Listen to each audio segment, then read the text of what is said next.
Hello everyone, this is SIVAGAMI from SNS College of Engineering. As I am an assistant professor in the Department of Information Technology. Here we are going to learn about the topic is notations in programming for problem solving concept by using C programming language. Okay, let's see the topics. Algorithm notations. What does mean by algorithm notations? It also called as the expression algorithm, expressing algorithms. An algorithm is a sequence of finite instruction.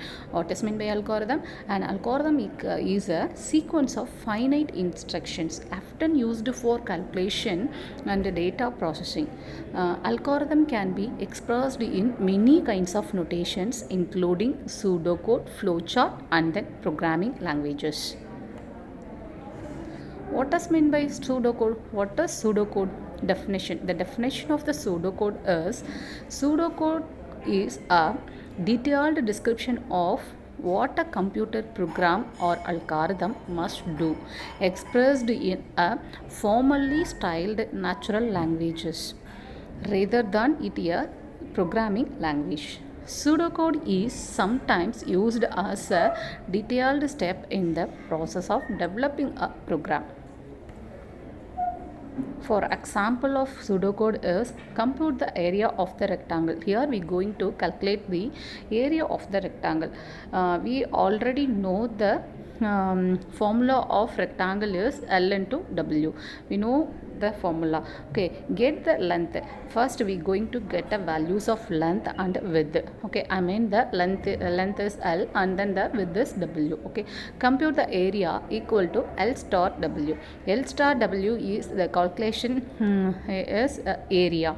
So and then we going to display the value of area. Then the perimeter of rectangle. Next we going to calculate perimeter of rectangle.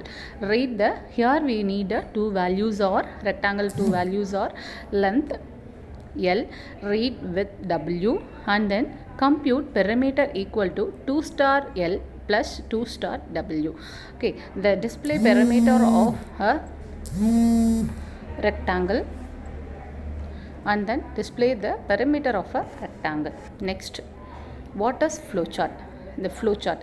A flowchart is a diagram that graphically represents the structure of the system. A flowchart is a diagram that graphically representation of the structure of the system.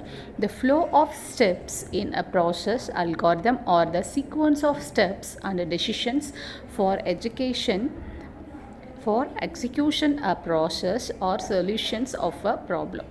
Flowcharts are easy to understand diagrams that show how the steps of process fit together. Flowchart symbols. Next we are going to learn about flowchart symbols.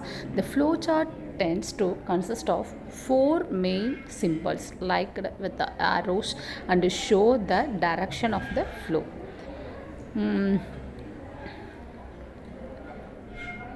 Elongated circles which signify the starts or end of the process. Elongated circles which signifies the starts of or end of the process. Rectangles which shows the instruction or actions. The rectangles which shows the instruction or the actions. Diamonds which highlights where you must make a decision, where you going to take a decision. That time we have to use the diamonds shapes. And then parallelograms which shows the input and output statements. Here I given a symbols and the symbol names, the description of the symbols, you just go through it. Then flowchart example. Here we are going to find addition of sum of two numbers. Okay, first step is start. First we are going to start a program, then read values of the variable, then read variables. Okay, the values are n1 and n2. Sum equal to, next we are going to calculate the values, calculation part, sum equal to n1 plus n2. Then print the sum value, then stop the execution. Here I give a example for a student's grade, the students whether he is pass or fail. programming languages. Next topic is programming languages. As we know, the communicate with a person, we need a specific languages. Similar to communicate with the computers, programs are also need a language is called programming language.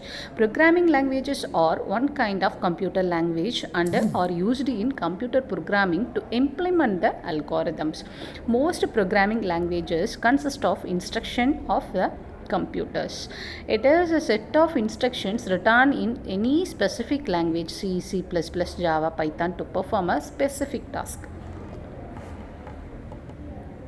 Then the computer languages are low level language, middle level language, and then the high level language. The low level languages are written in zeros and ones. For example, binary languages. Middle level languages are used assembly languages. The high level languages are similar to the human languages. The high level languages are C, C++, Java, Python, Copal are an example. And then here I given the middle level languages. The low level language. The low level language is machine language. It depends on the zeros and one programming languages. Low level language is further divided into two types: machine language and assembly level language.